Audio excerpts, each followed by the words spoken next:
بسم اللہ الرحمن الرحیم۔ شروع صلی اللہ کے نام سے جو بڑا مہربان اور رحیم ہے۔ جیسا کہ میں نے گزارش کی تھی کہ انشاءاللہ آج میں فارغ فنڈنگ کے حوالے سے قانونی امور جو ہے وہ آپ لوگوں کے سامنے رکھوں گا، تاکہ اس قوم کو معلوم ہو سکے کہ فارغ فنڈنگ اصل میں ہے کیا چیز۔ فارغ فنڈنگ کا جو کیس ہے وہ تحریک انصاف کے خلاف بڑی شدت اور تیزی کے ساتھ چل رہا ہے، اور اس کی شدت اور تیزی کا اندازہ یوں لگا لیں کہ نومبر 2014 سے یہ کیس ابھی تک زیر سماعت ہے، اور بالآخر اسلام آباد ہائی کورٹ نے اس کیس کو 30 دن میں نپٹانے کا الیکشن کمیشن کو حکم دیا ہے۔ سب سے پہلے میں یہ بتا دوں کہ اس حوالے سے قانون کیا کہتا ہے۔ پاکستان میں الیکشن کے حوالے سے کوئی واضح قوانین موجود نہیں تھے۔ انڈین ایکٹ کو 1950 میں تھوڑا سا ترامیم کے ساتھ لاگو کیا گیا تھا، اور اس کے بعد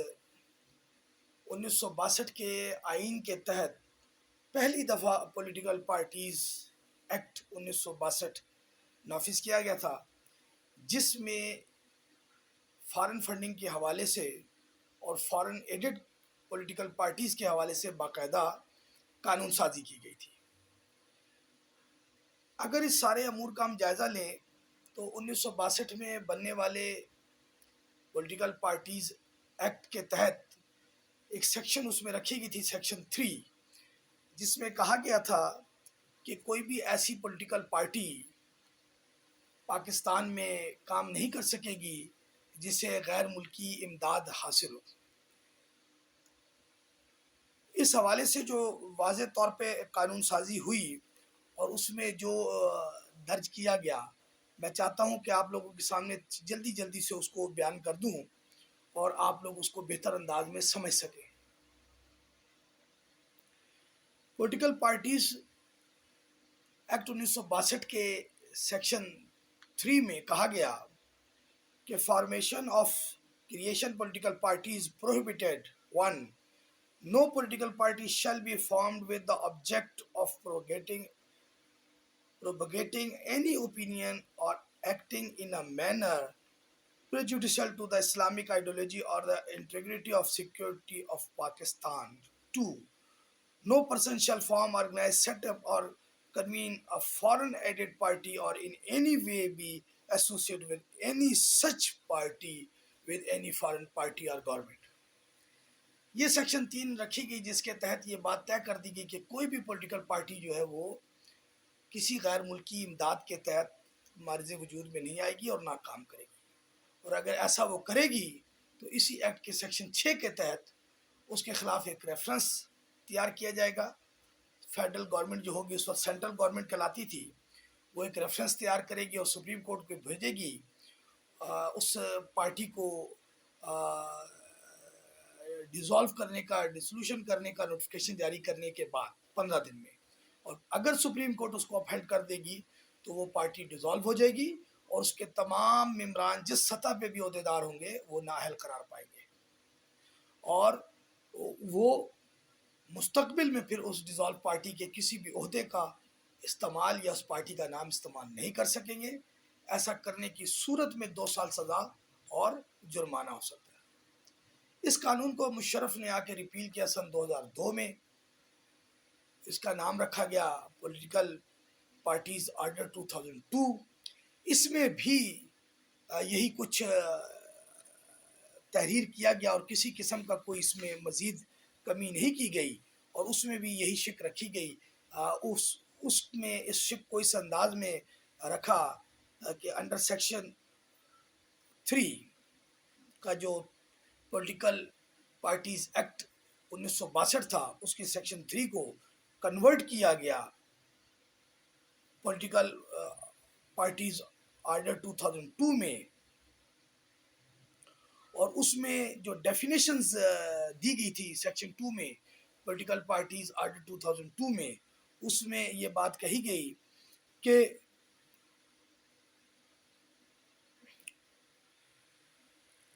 فورن سیکشن 2 کی سب سیکشن سی ہے جس میں کہا گیا کہ فورن ایڈڈ پولیٹیکل پارٹی کیا ہے؟ Means a political party which 1 has been formed or organized at the instance or any government or party of a foreign country, or is affiliated to or associated with any government or political party of a foreign country, or receives any aid, financial or others, from any government or political party of a foreign country, or any portion of its funds from foreign nationals. یہ صدر مشرف جب تھے انہوں نے اپنا جب as a martial law administrator political parties order 2002 لاگو کیا تو اس کے اندر انہوں نے فارن ایڈڈ پارٹی کا یہ پورشن رکھا اور اس کی تعریف بیان کی کہ فارن ایڈڈ پولیٹیکل پارٹی کیا ہوگی. اس کی مزید انہوں نے وضاحت آگے کی کہ اس پارٹی کا اگر کوئی فارن ایڈ کے تھرو چل رہی ہوگی پارٹی تو اس پارٹی کا فیوچر کیا ہوگا. اس کو انہوں نے ڈسکرائب کیا تھا سیکشن 6 میں کہ کوئی بھی پولیٹیکل پارٹی جو ہے وہ کسی بھی فارن نیشنل سے کسی قسم کے کوئی چندہ یا امداد نہیں لے گی، نہ ہی کسی ایسے فارن نیشنل کو ممبرشپ دے گی اور نہ ہی اس سے کوئی ممبرشپ فیس لے گی. اس حوالے سے سیکشن 6 جو تھا وہ اس میں شامل کیا گیا تھا پولیٹیکل پارٹیز آرڈر 2002 میں، اور اس کی سب سیکشن 3 تھا جس میں یہ کہا گیا تھا کہ any contribution made directly or indirectly by any foreign government, multinational or domestically incorporated public or private company, firm, trade or professional association shall be prohibited, and the party may accept contribution and donation only from individuals. یہ جناب political parties order 2002 میں یہ بیان کیا گیا کہ کس سے چندہ لیا جائے گا اور کون ہوگا. اور اگر آپ نے یہ ثابت ہو گیا کہ آپ کی فارن ایڈ ہے اور آپ کو کوئی فارن نیشنلز یا فارن کمپنیز یا فارن پروفیشنلز انسٹیٹیوشنز آرگنائزیشنز اگر آپ کو چندہ دے رہے ہیں تو آپ کے خلاف اس پولیٹیکل پارٹیز آرڈر 2002 کے تحت کارروائی ہوگی. اب وہ کارروائی کیا رکھی گئی تھی وہ سب سے اہم تھی جو اس سے پہلے 1962 کے ایکٹ میں موجود نہیں تھی. ایک تو وہ ڈیسولیوشن آف پولیٹیکل پارٹی تھی، وہ تو 62 میں بھی ہے اور اس میں بھی رکھا گیا انڈر سیکشن 15 کہ جو ایسی کوئی فارن ایڈ کی پارٹی ہوگی اس کو ڈیزالو کر دیا جائے گا. اور اس کا طریقہ یہی تھا کہ ایک ریفرنس بنے گا اور فیڈرل گورنمنٹ اس کا نوٹیفیکیشن جاری کرے گی اور with in 15 days after the issuance of notification supreme court کو ریفرنس بھیجا جائے گا اور سپریم کورٹ جو ہے اس کے اوپر اگر اپ ہیلڈ کر دے گی تو وہ پارٹی ڈیزالو کر دی جائے گی. لیکن اس میں جو بڑی انٹرسٹنگ چیز تھی وہ یہ تھی جو سیکشن 16 تھی کہ effect of dissolution of political party. اس میں یہ کہا گیا تھا کہ جو پولیٹیکل پارٹی ڈیزالو ہو جائے گی فارن فنڈ کے اوپر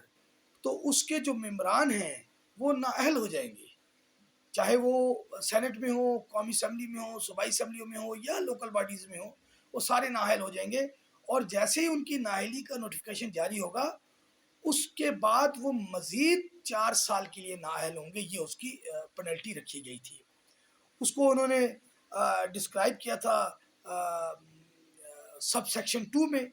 انڈر سیکشن 16 کے پولیٹیکل پارٹیز آرڈر 2002 میں. اس میں یہ کہا گیا تھا کہ a person becoming disqualified from being a member of the Majlis Shura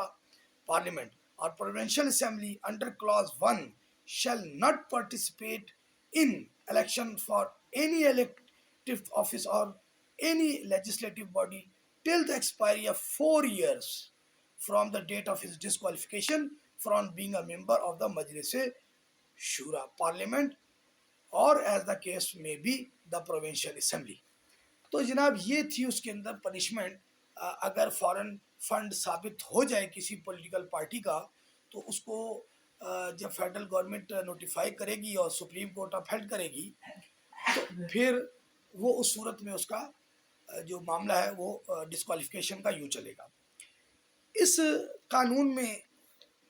پھر وقت کے ساتھ تبدیلی ہوئی اور 2017 میں نواز شریف صاحب کے دور حکومت میں اس قانون میں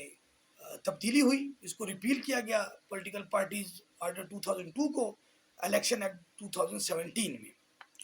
اور اس میں جو ڈیفینیشن دی گئی پولیٹیکل پارٹیز کے حوالے سے اور فارن ایڈ کے حوالے سے، وہ آتی ہے انڈر سیکشن 200 میں،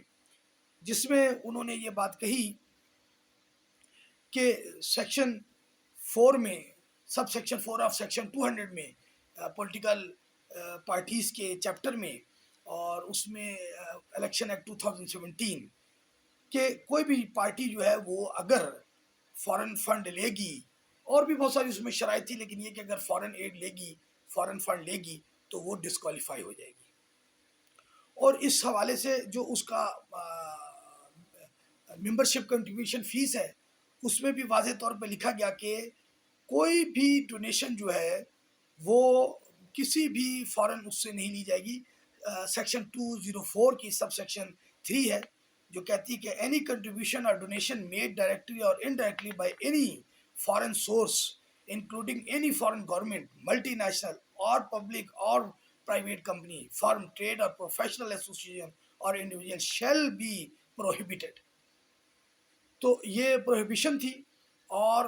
اس کے حوالے سے بڑا امپورٹنٹ یہ تھا کہ اس ڈونیشن یا ممبرشپ فیس کا جو ہے اس کے حوالے سے جو پارٹی ہیڈ ہے وہ انڈر سیکشن 210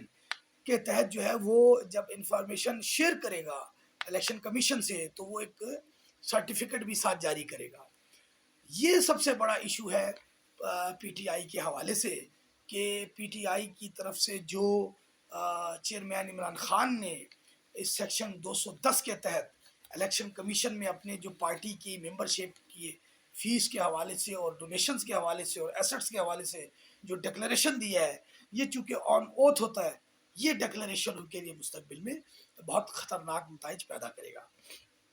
اگر ہم دیکھیں تو فیصل واڈا صاحب کا کیس بھی وہ یہ اسی اوتھ پر تھا کہ انہوں نے جو اوتھ دیا تھا اپنی ڈیول نیشنلٹی کے حوالے سے، اس اوتھ کی بنیاد پہ ہی الیکشن کمیشن نے ان کو نااہل قرار دیا تھا. تو یہ سیکشن 210 ہے جو خان صاحب کے لیے بڑی امپورٹنٹ ہے، اور الیکشن کمیشن چونکہ فیصل واڈا کے کیس میں نااہل کر چکا ہے اسی غلط بیانی اور ڈیول نیشنلٹی اور غلط بیان حلفی داخل کرانے پر، تو یہ سیکشن ایسی ہے جس کے اوپر الیکشن کمیشن امپاور ہے کوئی بھی فیصلہ کرنے کا. اس سے اگر ہم آگے چلے جائیں تو پھر آتی ہے اسی الیکشن ایکٹ 2017 کی سیکشن 212، جس میں پھر یہ بات ہے کہ ایسی پارٹی جو فارن ایڈ لے رہی ہوگی یا فارن ڈونیشن جس نے لیا ہوگا اور ثابت ہو جائے گا تو اس کو ڈیزالو کر دیا جائے گا، ڈیسولوشن ہو جائے گی اس کی. اور وہ ڈیسولوشن کا وہی طریقہ کار ہے کہ الیکشن کمیشن اس کے بارے میں ایک مکمل رپورٹ تیار کر کے فیڈرل گورنمنٹ کو بھیجے گی، اور فیڈرل گورنمنٹ اس کا ایک نوٹیفیکیشن جاری کرے گی جو آفیشیل گزٹ میں شائع ہوگا، اور جس کی بنیاد پہ پھر جو ہے وہ سپریم کورٹ میں ریفرنس جائے گا، اور پھر سپریم کورٹ اس کو اپہیلڈ کرے گی یا اس کو جو بھی اس کا اس حوالے سے صورتحال پیدا ہوگی شواہد کی بنیاد پہ وہ اپنا فیصلہ دے گی. اگر سپریم کورٹ اپہیلڈ کر دیتی ہے تو پھر سمجھیے کہ وہ پارٹی ڈیزالو ہو جائے گی، اور جب وہ ڈیسولوشن کی طرف چلی جائے گی پارٹی تو پھر اس کے تمام جو ممبران اسمبلی ہیں وہ سب نااہل ہو جائیں گے. سیکشن 213 کا ان پر اطلاق ہو جائے گا، اور سیکشن 213 کے تحت وہ تمام لوگ، یہاں بہت اہم بات ہے کہ گزشتہ جو پولیٹیکل پارٹیز آرڈر 2002 تھا اس میں تھا کہ ڈسکوالیفیکیشن کی ڈیٹ سے 4 ایئرس کے لیے ڈسکوالیفیکیشن ہوگی، لیکن الیکشن ایکٹ 2017 میں یہ نہیں ہے. اس میں یہ ہے کہ جب آپ ڈسکوالیفائی ہوں گے تو for the remaining period of the current post یا کرنٹ جو بھی ان کا جو ٹینیور ہوگا اسمبلی کا اس کے لیے ہوں گے. جیسے اب اگر اسمبلی کی مدت 1.5 سال رہ گئی ہے یا 1.25 سال رہ گئی ہے یا 14 مہینے رہ گئی ہے تو یوں سمجھیے کہ یہ ڈسکوالیفیکیشن 14 ماہ کے لیے ہوگی. تو اب میں آتا ہوں بنیادی طور پہ کہ اب عمران خان صاحب کے لیے ایشو کیا ہے. ایک تو میں نے بولا سیکشن 210 کا ایشو ہے. دوسرا ایشو یہ ہے کہ الیکشن کمیشن میں جو پارٹی ایسٹس اور وہ جمع کرائے گئے ہیں ان میں 23 اکاؤنٹس ایسے ہیں جو براہ راست پارٹی کے نہیں ہیں، اور وہ پارٹی نے ان کو اون بھی نہیں کیا، لیکن اسٹیٹ بینک نے یہ رپورٹ دی ہے کہ ان 23 اکاؤنٹ سے فنڈز جو ہیں وہ تحریک انصاف کے مین اکاؤنٹس میں ٹرانسفر ہوئے ہیں، اور یہ تقریباً 85 کروڑ روپیہ بنتا ہے لگ بھگ، جو ان 23 اکاؤنٹ سے ٹرانسفر ہوئے ہیں۔ ان اکاؤنٹس میں آپ کو انفارمیشن شیئر کر دیتا ہوں کہ جو اکاؤنٹس تھے وہ کس کس کے نام پہ ہیں۔ ان میں سابق اسپیکر قومی اسمبلی اسد قیصر صاحب ہیں، سابق گورنر سندھ عمران اسماعیل صاحب ہیں، موجودہ گورنر یا مستعفی گورنر خیبر پختونخوا شاہ فرمان ہیں، بشیر احمد ہیں، محمد انور ہیں، ظفر اللہ خان خٹک ہیں، حمید الحق ہیں، ایم احسن نوید ہیں، سید ایم جاوید ہیں، شیخ اویس ہیں، میاں محمود الرشید ان کا بھی نام ہے اس میں شامل، سلمان بشیر اوان ہیں، شیخ محمد حسین ہیں، میاں محمد فاروق ہیں، احسن رشید صاحب ہیں، سیما ضیاء ہیں، روشنا شیخ صاحبہ ہیں، فرح ناز، محمد سلیم خان، خالد مسعود، سمر علی خان، محمد نجیب ہارون، اور محترم مرحوم نعیم الحق صاحب کا بھی نام ہے کہ یہ وہ 23 افراد تھے جو مختلف اکاؤنٹ جو ہے آپریٹ کرتے رہے مختلف بینکوں میں، اور ان میں آنے والی رقوم بھی جو ہے وہ بعد ازاں تحریک انصاف کے مین اکاؤنٹ میں، جو انہوں نے 4 مین اکاؤنٹ ڈکلیئر کیے ہوئے تھے الیکشن کمیشن میں، یہ ان میں ٹرانسفر ہو جاتی تھی انہیں۔ تو یہ 85 کروڑ روپے کے لگ بھگ اماؤنٹ ہے۔ ایک تو یہ ایشو ہے کہ عمران خان صاحب نے یہ انڈائریکٹ اکاؤنٹ جو ہیں وہ ڈکلیئر نہیں کیے ہیں۔ اب اس میں دیکھنا یہ ہے کہ یہ کیا الیکشن کمیشن ان کو ڈائریکٹ ایکسیپٹ کرتی ہے کہ یہ پارٹی کی ڈومین میں تھے یا نہیں۔ یہ ایک امپورٹنٹ لیگل ایشو ہے جس کو ظاہری بات الیکشن کمیشن ٹیک اپ کرے گی۔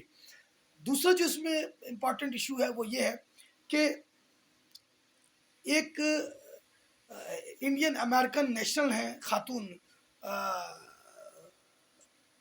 رومیتا شیٹی، جن کے شوہر ہیں پاکستانی امریکن نیشنل نصیر عزیز احمد۔ یہ انہوں نے لگ بھگ جو ہے بہت بڑی اماؤنٹ جو ہے وہ 2.5-3 ملین کی بیان کی جا رہی ہے کہ ڈالرز کی جو ڈونیشن ہے وہ پی ٹی آئی کو دی ہے۔ اس میں امپورٹنٹ چیز یہ ہے کہ الیکشن کمیشن سے جب یہ معلومات شیئرز ہوئیں مختلف لوگوں تک، تو ان سے رابطہ بھی مختلف لوگوں نے کیا۔ تو عزیز صاحب کا کہنا یہ ہے کہ یہ ساری ڈونیشن انہوں نے دی ہے، ان کی مسز نہیں ہے، یہ جوائنٹ کیونکہ اکاؤنٹ ہے۔ ایک الگ بات ہے کہ اکاؤنٹ جوائنٹ تھا جس سے یہ ڈونیشنز جو ہیں وہ شیئر ہوئی ہیں، لیکن یہ ساری جو ڈونیشنز ہیں یہ انہوں نے دی ہیں، ان کی مسز کا رومیتا شیٹھی کا اس ڈونیشن سے کوئی تعلق نہیں ہے۔ اب دیکھنا یہ کہ الیکشن کمیشن اس میں کیا فائنڈنگ دیتا ہے، کیونکہ اگر رومیتا شیٹھی کا اگر یہ الیکشن کمیشن ڈیسائیڈ کر دیتا ہے کہ یہ رومیتا شیٹھی کی ڈونیشنز ہیں، تو پھر یہ سمجھیے کہ یہ پارٹی ڈسولوشن کی طرف چلی جائے گی، اور الیکشن کمیشن اس کو مست بھی ڈسولوٹ کرنے کے لیے جو ہے وہ فیڈرل گورنمنٹ کو اپنی رپورٹ بنا کر بھیجے گا، اور پھر اس رپورٹ کی بنیاد پہ فیڈرل گورنمنٹ بھی اپنی ودن 15 ڈیز یا ودن 30 ڈیز اس کی انیشیٹ کر سکتا ہے اگر مزید کو انکوائری کرنا چاہے، ادروائز وہ پھر اس کو آفیشیل گزٹ میں نوٹیفائی کرے گا، اور پھر جو ہے reference within 15 days after notification supreme court میں چلا جائے گا، اور پھر سپریم کورٹ اس پر ڈیسیژن کرے گی، اپہیلڈ کرے گی یا سیٹ اسائڈ کرے گی، وہ پھر سپریم کورٹ کی ڈومین میں چلا جائے گا۔ تو اس وقت جو 2 ایشو ہیں فارن فنڈنگ کے حوالے سے الیکشن کمیشن میں، وہ تحریک انصاف کے لیے ایک رومیتا شیٹھی کا ایشو ہے، شی از انڈین نیشنل، اور لیکن جو ان کے ہسبینڈ ہیں وہ پاکستانی نیشنل ہیں، امریکن۔ اور دوسرا جو ایشو ہے وہ 23 اکاؤنٹس کا ہے۔ اب ان 23 اکاؤنٹس میں جو فنڈز آتے رہے اس کے حوالے سے بھی ہے کہ مختلف کمپنیز جو ہے وہ فنڈ دیتی رہی ہیں، جو 350 سے زائد کمپنیز کا نام آ رہا ہے کہ ان 23 اکاؤنٹس میں ان 350 کمپنیوں سے بھی پیسے ٹرانسفر ہوئے ہیں جو لگ بھگ 50 کروڑ کے لگ بھگ بنتے ہیں۔ اب دیکھنا یہ ہے کہ چونکہ کسی بھی کمپنی سے، چاہے وہ ملٹی نیشنل ہو یا فارن نیشنل ہو، اس سے فنڈ لینا بھی پروہیبیٹڈ ہے الیکشن ایکٹ 2017 کے تحت۔ تو اب یہ 3 پوائنٹس ہیں جس پر الیکشن کمیشن نے اپنی فائنڈنگ دینی ہے۔ اب کس حد تک کنکریٹ سالڈ ایویڈنس اکبر ایس بابر صاحب نے فراہم کیے ہیں، اور کتنا اسٹیٹ بینک آف پاکستان نے ان کو اس میں فراہم کیا ہے، یہ ابھی دیکھنا ہے، اور اسی معاملے کو الیکشن کمیشن نے دیکھنا ہے، اور آنے والے دنوں میں یہی 3 پوائنٹ جو ہیں وہ ڈسکس ہوں گے۔ تو میں سمجھتا ہوں کہ فی الحال فوری طور پہ 30 دن میں عمران خان کے اوپر جو تلوار تو بظاہر ہے، اسی لیے وہ چیف الیکشن کمشنر کو اسٹیبلشمنٹ کا بندہ کہہ رہے ہیں، لیکن بظاہر دیکھنا یہ ہے کہ یہ جو 23 اکاؤنٹ ہیں اس کے اندر 350 سے زائد جو کمپنیز کی فنڈنگ ہے اور رومیتا شیٹھی کی جو فنڈنگ ہے، کیا یہ اس ڈومین میں آ رہی ہے؟ کیا اس کے حوالے سے کوئی واضح ایویڈنس موجود ہے کہ یہ جو کمپنیز ہیں یہ فارن نیشنل ہیں یا لوکل ہیں؟ اگر لوکل کمپنیز ہیں تو پھر ظاہری بات ہے کوئی ایشو نہیں بنے گا. اسی طرح رومیتا شیٹھی کا اگر ایشو نہیں ہوتا اور ان کے شوہر آ جاتے ہیں تو ہی از اے پاکستانی امریکن نیشنل، سو وہ بھی ایشو نہیں رہے گا. پھر رہ جائے گا ایشو 23 اکاؤنٹ کا. کیا یہ 23 اکاؤنٹ ڈکلیئر کیے جائیں گے کہ یہ پارٹی کے ہی اکاؤنٹس تھے اور ان کو چیئرمین پارٹی عمران خان نے ڈکلیئر نہیں کیا؟ تو میں سمجھتا ہوں کہ بہت زیادہ لیٹیگیشن 8واں سال جا رہا ہے اس کو، شاید اتنے کنکریٹ ایویڈنس نہیں ہے اس سارے حوالے سے، اور جو یہ سسپیشیس اکاؤنٹ کا ذکر آ رہا ہے 23 بینک اکاؤنٹس کا، شاید یہ بھی ریلیٹ کرنے میں کامیاب نہیں ہو سکیں گے، کیونکہ اگر وہ اسد قیصر نے as a regional party head یا as a provincial party head اگر اکاؤنٹس کھلوائے تھے تو وہ پھر اس کا ذمہ دار وہ ہوگا، وہ سینٹرل پارٹی اس کی جو ہے ذمہ دار نہیں ہوگی. تو میرا خیال ہے کہ اس کیس میں بظاہر جتنی کریٹ کی جا رہی ہے سچویشن، اس میں لیگلی ابھی تک کوئی کنکریٹ قسم کی چیز سامنے نہیں آئی. اکبر ایس بابر صاحب سے بھی جو کچھ میں لے سکتا تھا ان سے میں نے لیا، کوئی ایسی کنکریٹ ایویڈنس نہیں ہے. یہ ضرور ہے کہ اسٹیٹ بینک نے یہ 23 اکاؤنٹ الیکشن کمیشن سے شیئر کیے ہیں کہ ان اکاؤنٹ سے سینٹرل اکاؤنٹ میں فنڈ ٹرانسفر ہوا ہے. تو یہ اب دیکھنا ہے ایشو کہ اس میں کیا ہوتا ہے. بہرحال بظاہر میری ناقص رائے یہ کہتی ہے کہ کوئی ایسے فی الحال قانونی نکات نہیں ہیں جن کے اوپر پی ٹی آئی کو کوئی بہت زیادہ خطرہ ہو.